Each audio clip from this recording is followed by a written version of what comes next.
evidence of love. Everywhere I look, I see the proof of God's real love for me.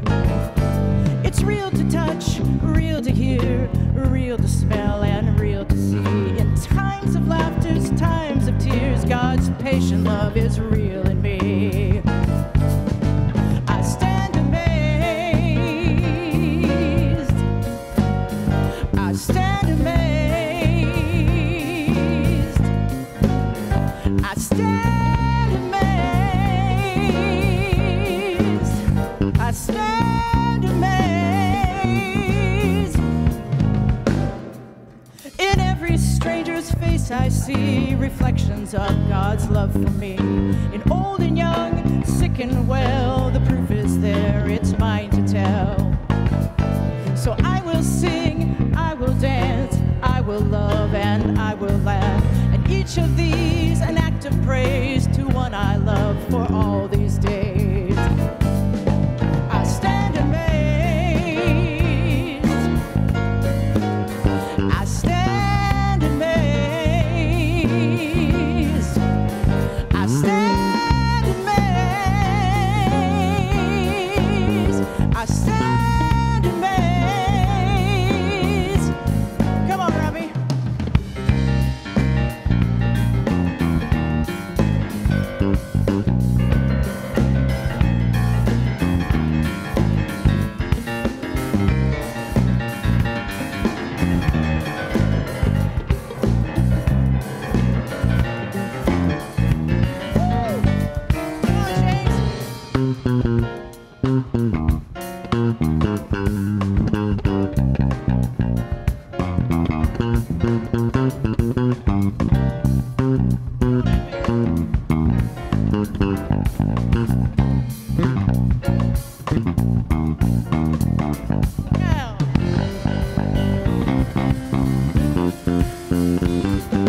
Gratefulness down in my soul, so alive, don't need control. Gratefulness down in my soul, so alive, don't need control. Gratefulness down in my soul, so alive, don't need control. Gratefulness down in my soul, so alive, don't need control.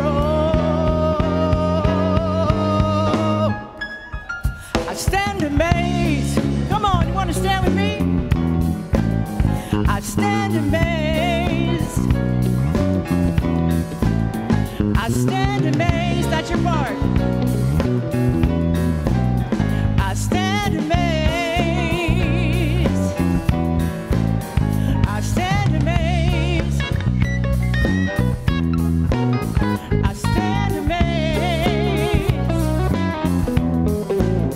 I stand amazed. I stand amazed. I stand amazed. I stand amazed. I stand amazed. It's good to have people joining us. And let's get the message out that God is good, therefore we must all be good, because God is the very foundation of our essence, our spiritual self. A little bit more on that. But before I do that, I had an aha. You know, I do things for a long time. How many of you do things for a long time and realize that you were giving yourself messages? It's like, oh, that's what I was doing. I realized that for a decade, we've had themes for the month, themes for the year. A theme is how you go about something. It's not a what, it's not what you want, it's not what you want to attract, it's not what you want to do. It's not even the why you want to do it. Theme is how you'll do it.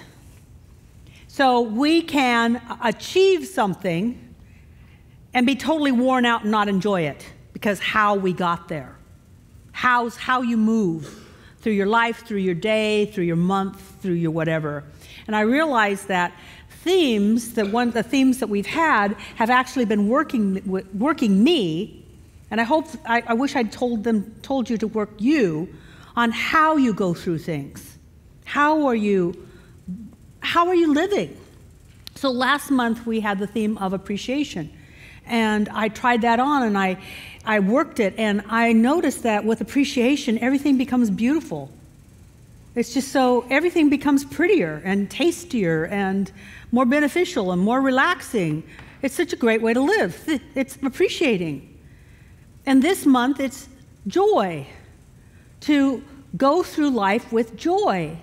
Now, that can be difficult for some people, because if we're not affected by what we're having to deal with, because you've got a lot going on your plate. I read Facebook. I'm a Facebook stalker.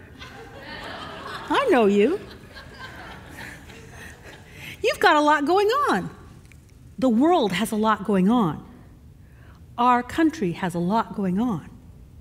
And it can have a tendency to dampen our joy.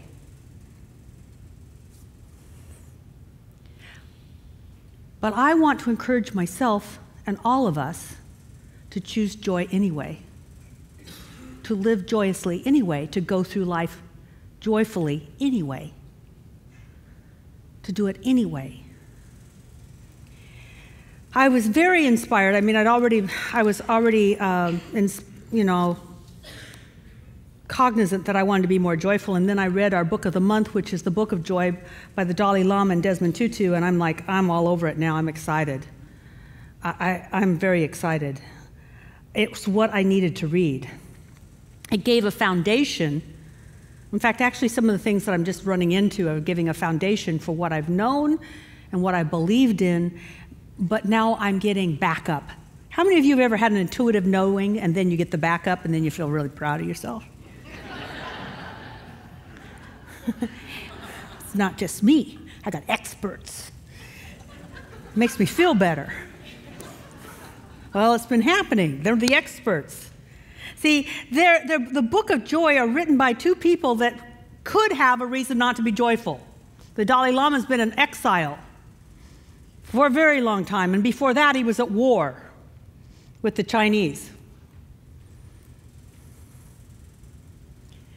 Desmond Tutu had to go through apartheid, and then after apartheid, he was part of the Truth and Reconciliation program, where he had to listen to stories that made him so sad he cried every day. He had 4 daughters. One of them decided to follow him into the ministry. She was doing well in South Africa until she came out as gay, and they stripped her of her ministerial license. Whole bunch of reasons to be upset for either one of these gentlemen, and yet they choose joy, and they're filled with joy, and they laugh and they giggle and they tease each other. I've been in their presence when they've done so. And this book is just one big tease after another. Oh, it's so funny. I mean, really, I giggle reading it. It's fun.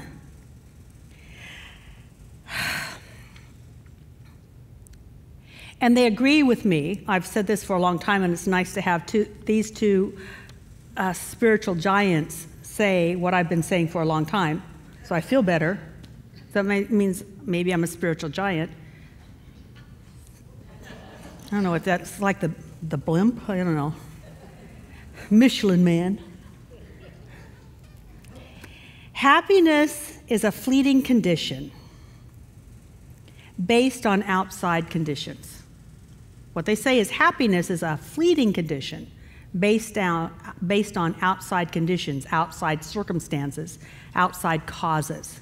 Joy, on the other hand, is a deep state of self-recognition, capital S, self. Self-recognition brings us joy.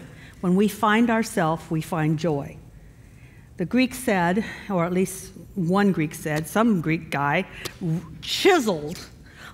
It's like it said, when they say it was written on the outside of the Temple of Delphi. No, it was graffiti, because it was chiseled into the stone. Know thyself. Know thyself. If you need to know anything, know yourself, because if you continue to know yourself, you'll know your origin, and your origin is a spiritual essence, and in that essence is joy. We are spiritual beings, and joy is an attribute of spirit, and when we have spiritual experiences, there will be a sense of gratitude, of contentment and awe and giddiness. How many of you have ever had a prayer answered and you get giddy? Or you feel just like spirits in the house, and you get giddy. It's an yes, well, giddy, yes. Yes, if there was a patron saint of joy, it would be you, Marie. Yes, yeah. Maybe that's what we'll start doing. Why should the Catholics have all the fun? And we won't wait for you to die to become a saint. Because Yogananda said a saint is a sinner who never gave up. So if you just keep showing up as joy, we're going to make you the patron saint of something. I've got this whole new plan. Be at Seebeck. It's going to be very meaningful this year. So back to joy. I'm feeling the joy. In the Buddhist text that was written 1,100 years ago, one of the statements in there is always maintain a joyful mind. Great. Doesn't that sound like something that's unachievable? Always maintain a joyful mind. You just lost your job. Always maintain a joyful mind. You're sick. Always maintain a joyful mind. The doctors can't figure out what's going on with you. Always maintain a joyful mind. Whew. And then they define joy. The Buddhist definition of joy is that it is our essential nature, something anyone can realize. Our original state of mind is joy. To give you a little bit more on that, just from the Buddhist point of view, the word for joy, what we would call joy, is sukha, S-U-K-H-A, sukha. And the opposite of sukha is D-U-K-K-H-A, dukkha, which is also can be interpreted, we have interpreted it as suffering, but the real definition of it is stress, anxiety, suffering, and dissatisfaction. So that's why in the Buddhist teaching they say pain is normal, pain's going to happen. Shit happens. Suffering is optional. Stuff happens, suffering is optional. And I'll get to more of that teaching in a bit. So the Buddhist teaching is that this dukkha is going to happen. And the opposite of that is sukha. So we would put it, if we take them out of the Sanskrit words, it is what we have simplified as suffering, which could also be stress, anxiety, and dissatisfaction. The opposite of that is joy, ease, and comfort. Both are states of consciousness that we can engage in. Let's talk a little bit about stress. I didn't even know that they were going to address stress in this book, but I've been worried about stress because what I've heard on the radio and what I've read is that stress is now an epidemic in the United States. It's causing illnesses, both physically, mentally, and in relationships. I read recently that 60 to 70% of Americans say that they have chronic stress. Chronic stress reduces the body's healthy functioning, including our immune systems. It also affects our responses to others. How many of you have ever been a little grouchy when stressed out? Then you got to clean it up. It also has an addictive quality to it. I hadn't known this. Stress brings out the chemicals called cortisol and adrenaline that makes us feel kind of alive. Now, it was important. When we were emerging as human beings, it was good to get all hyped up when we were faced with a real danger. When the lion is there, we shouldn't go, wow, pretty kitty kitty. We should have gotten hyped up. The chemicals kick in, our eyes get really big, our pupils expand, our vision increases, all the muscles they have energy they didn't even know they had, and we can run faster than we knew that we could. But there aren't a lot of lions and tigers in our backyard now. I mean, we have some cougars. We do. We live in the country. But they come at night, and the neighbor's dogs bark them away. It's okay. But what happens is that we can respond in a stressful way to the look. Somebody looked at you. I got an email, an envelope from the IRS. Amazing what happened to my body right away. Turned out okay, but still.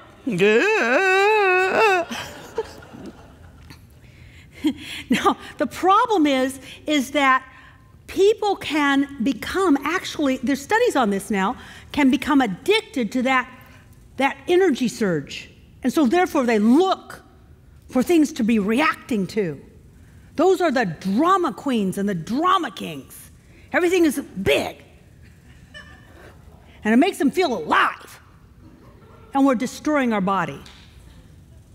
Those chemicals actually tear apart the DNA, which makes us more susceptible to any kind of disease and also ages us quickly. So we don't want it. It's not good.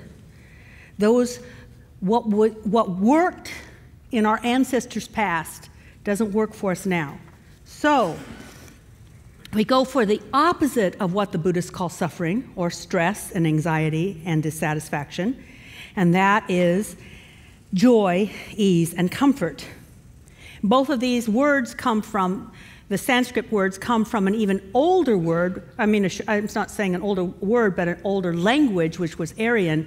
And the words come from the way the wagon would travel down the road. It was either bumpy and uncomfortable, or it was smooth and comfortable. So how we go through life, is it bumpy and uncomfortable, or is it smooth and comfortable? How we live, not what's going on, how we're going to get there. It's either stressful and suffering, or it's joyful and comfortable. There are three ways to get there. The first way is the way of mindfulness. And mindfulness has become a really great word. It means meditation, but you can do it in an office. So it's so nice and it doesn't push buttons. So Newsweek can have a whole series on mindfulness and put it out in a nice publication, and people like me buy it.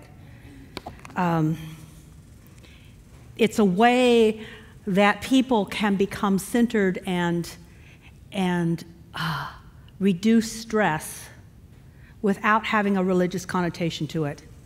Next Wednesday, I'm joined by Vicki Pettyross, and we're going to go teach mindfulness to women who are in transitional housing. And I got through because it's mindfulness. It's really high mysticism, but I'm teaching mindfulness and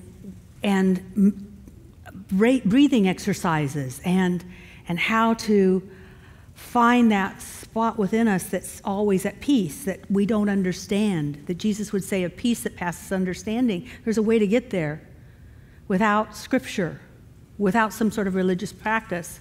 We're going to be doing that.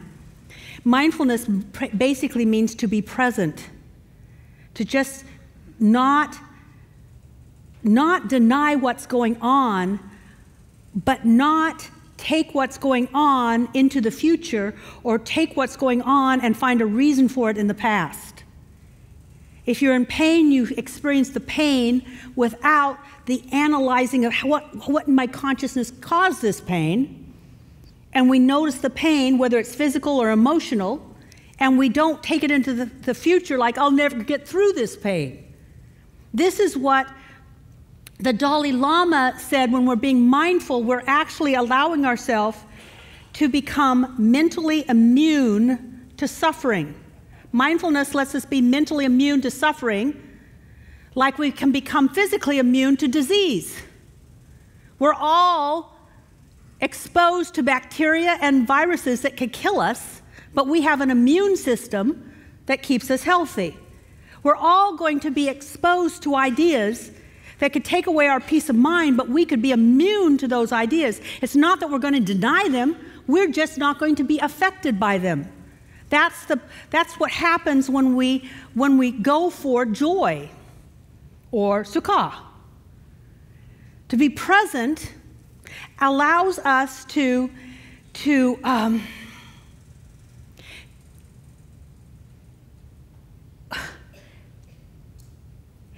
not double wound ourselves, to not suffer. I read a lot about this, and you can read some more, in a book by Joe Dispenza called Becoming Supernatural. It's natural and normal for us to go through stuff. It's supernatural to not suffer from the stuff we go through. And he has all of the exercises that help us become present and all of the biological evidence that says that we can do this. But this is the way the Dalai Lama explains it, and I like it because I like stories and metaphors. The Dalai Lama says, we lose our job and it's like an arrow going through our heart. But then he says, then we start to wonder why we let ourselves get fired and there's an arrow. And then we blame somebody for getting fired, and then there's another arrow. And then we think we'll never get another job, and we got 4 arrows. And then we think not only will we never have another job, all of our family will go starving now. Blah, blah, blah. He said, whereas if you just had the one arrow, you could handle the one arrow and eventually it would dissolve. But we keep stabbing ourselves. That's suffering. Pain will happen. Suffering is optional. And when you are present and you don't take your pain and try to explain it by the past or create your future out of it, you don't suffer. So mindfulness is the first step to allowing ourselves to become joyful. The second step, and this comes from the research psychologist Sonia Liborn, says that another way to avoid suffering is to reframe our situation in a positive way. Reframe our situation positively. And what that means, I believe, is that we can change the way we talk about what's happening. What she found in her research, because she's researching stress, the effect of stress, and how to overcome stress. She's researched it. What she found is that when people change the way they describe what happens, the physical effect on the body changes. The physical effect on the body totally changes. So, if you see something happen, how did she say this? When you see that something is happening and you see it as a threat, the chemicals are produced that start to destroy the DNA and start to also shift our immune system so it goes down. It destroys our immune system if we see something happening as a threat. If we tell ourselves it's not a threat, it's only a challenge, none of the chemicals are produced, the DNA is not destroyed, and the immune system is not affected. That's amazing news. That's amazing news. That's amazing. What that means is that if something happens to me, and I look at it as an opportunity to grow and to use my spiritual muscles and to overcome and to be a bigger person, if I look at it as a challenge to be met, I'm not affected adversely. I like that. I like that a lot. It's actually, even though I hadn't read her research, it's why I created self-mastery the way I created it. Because I wanted people to understand that how they look at things, how they choose things, affects them now and their future. In the present and in the future. Any situation that shows up, we have a choice. We have a choice to see it as a challenge that will help us grow and become a more fully functioning person. So, how many of you have a challenge? Take a deep breath and choose, if you choose you this day whom you will serve. Choose you which road you'll go down. Make a choice, make a decision. Are you willing to see it as a challenge you can overcome, a challenge that will grow you? To do so will actually change the chemicals in your body, and you'll stay healthier. And more ideas will start to show up, because if you contemplate solution, what we think about increases. If you start thinking that you have a solution to this challenge, solutions will start to show up. So mindfulness. The next one is, to cultivate our joy is to experience gratitude. And our wonderful homegrown May McCarthy will be here next week. She's got a new book out. It's all about gratitude. As she says, success is a system, and part of her system is gratitude, gratitude, gratitude, gratitude. So I'm not going to get into this too much because she can talk about it more. But what I do want to say is that what I learned about appreciation is that no matter what's going on, there's always something to appreciate. There's always something to be grateful for. I listened to Charles Hall because I watch all of the services, and he said he was really challenged by the idea that we need to appreciate everything. I'm not sure we have to appreciate everything, but in everything we must find appreciation. In everything we must find it, because what we give our attention to increases. So there's always something to be grateful for, and a grateful heart draws great things to it. So I'm just leave it there and know that May's going to expand upon this idea, but it is a way to find joy. The fourth way to find joy is to be kind and generous.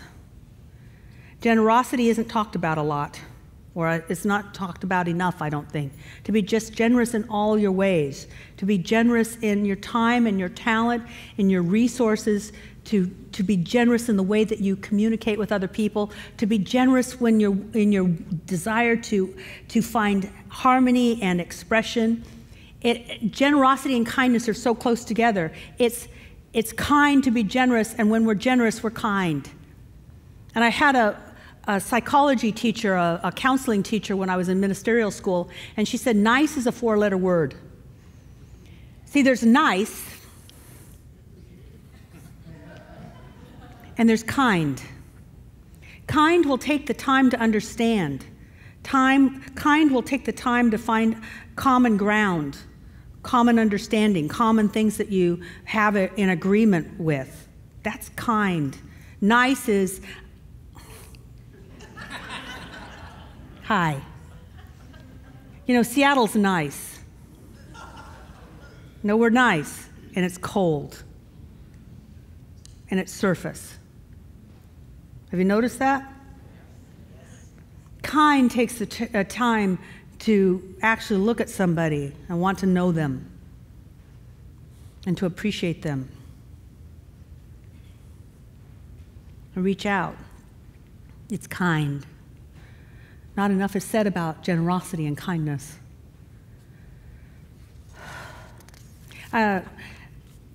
My husband Tim spent a week with Tim Brinsfield, well, 5 days, and many other people.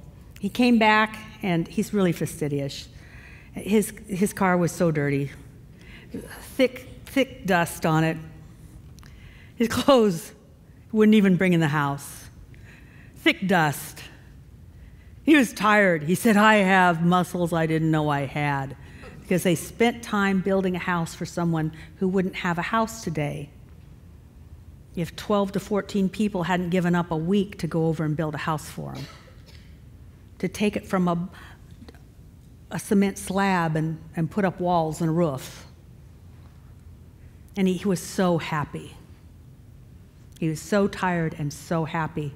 And I'd say that was probably true for everybody that came back, wasn't it, Tim? So tired and so happy, because generosity feels good, and it feels good because it's our nature. If you want to know your God self, be kind and generous. If you think I have nothing to give, stop it. I'm going to be kind to you, because kind is telling the truth and trying to find common ground. We all have something to give. We all do. If you think you don't, think again. Because if you are breathing, you have something to give. You have something to contribute. You have something to benefit others with. We all do. Be kind and be generous, and it will give you joy. Tim, you don't see Tim smile a lot. I saw Tim smile a lot. Thank you for putting that trip together. The last thing that I will say, and this comes from the Science of Mind teaching. This is the Science of Mind way. So we've talked Buddhism, we've talked psychology, and now let's just talk straight Science of Mind, and that is to affirm joy. Just affirm joy. We can have a tendency to talk about what's bugging us, but to expand upon it. I'm not saying lie to yourself. I'm not saying say you're not sick when you feel sick. That's crazy. That's not truthful. But you can affirm joy in the midst of anything. You can affirm joy. I had been a minister about 10 years, and I woke up. I went to see some friends in Eugene, and I realized I used to have fun. When I was in Eugene, I was the life of the party. I was the fun one.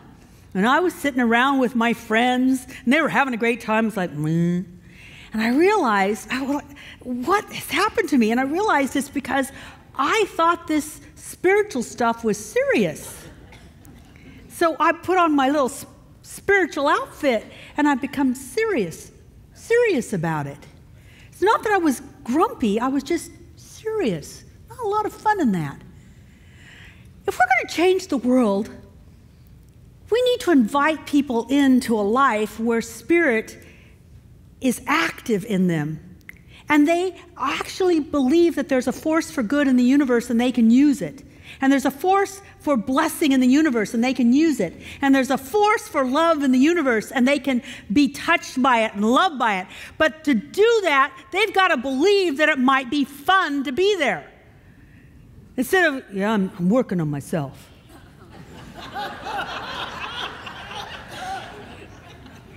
I'm doing some deep healing. I had this process and I discovered all my shadows and my gunky stuff. Oh, it's real. It was real. You got to join me. Come to Center sometime. You'd really love it.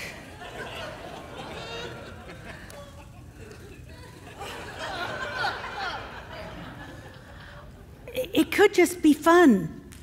It could just be laughter. It could just be sukha, comfort, ease, joy. It's our choice. I'm choosing joy. I'm choosing joy today. Because I'm going to get there anyway. I'm sure you've heard this, but it just went off in my head. Nobody's getting out of here alive. So why not be joyful through all the stuff that will happen? Being spiritual does not mean that stuff won't happen, but we could be immune to the suffering from the stuff. Wow. That's what I want. I want immunity from suffering. I want to choose joy. Now, here's the last thing that I want to say. Joy is not just good for you, it's good for everyone around you, because if I go back to that book, I want to give you the right name, Becoming Supernatural by Joe Dispenza. He took all of the different feelings and emotions that people can have, and he found a vibrational range for them. Joy and love are high vibrations, and in the presence of joy and love, that high vibration, other people with other emotions are lifted. See, you can be concerned and care, you can vote, you can campaign, you can march, but if you're going to do any of that, do it from a level of joy and love, and lift the world. Not just say what you want, lift people into the way that you want the world to work. Lift us all. When you move into and choose joy and love, others will feel the effect. Whether they can put their finger on it, what happened or not, they will be affected. In a moment, we're going to watch a video, and you're going to see people choosing love, but you're also going to see a lot of joy on their faces. It's not, I choose love. I'm against hate. Now's the time for the rest of you idiots to go away, you know.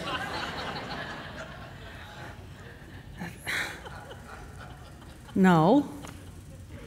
The joy on their faces was palpable, and it comes through. I want you to see that. But first, I'd like to ask you, would you like to choose joy? Yes.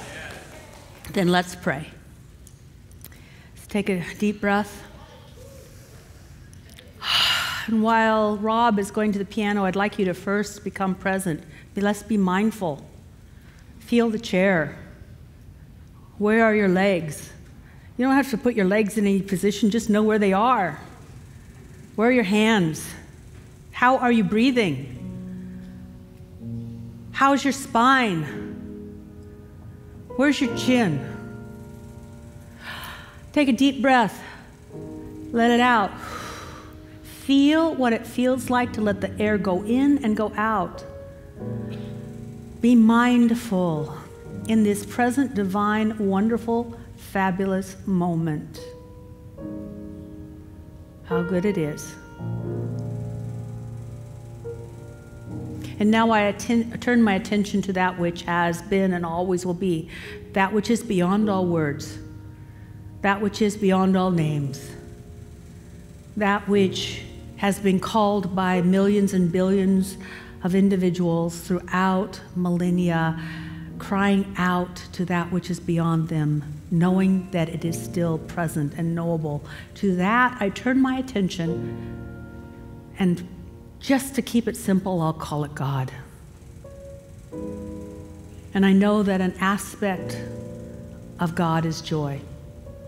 For it has been known and declared by all the saints and all the sages and all the mystics of all the religions of all time. They have said that to know God is to know joy, and to know joy is to know God. And so I turn my attention to that aspect which is joy. And I know it for myself, and I say yes to joy. I say yes. I say, let it fill me up. Let it sing through me. Let me be the place where joy declares itself. Let me be so lifted into joy that others are lifted along with me. And as I know that for myself, I speak my word that anyone in this room that wants that also, that wants that joy, that wants that lift, that wants that expansion, that wants the divine giggle to giggle through them, simply say yes.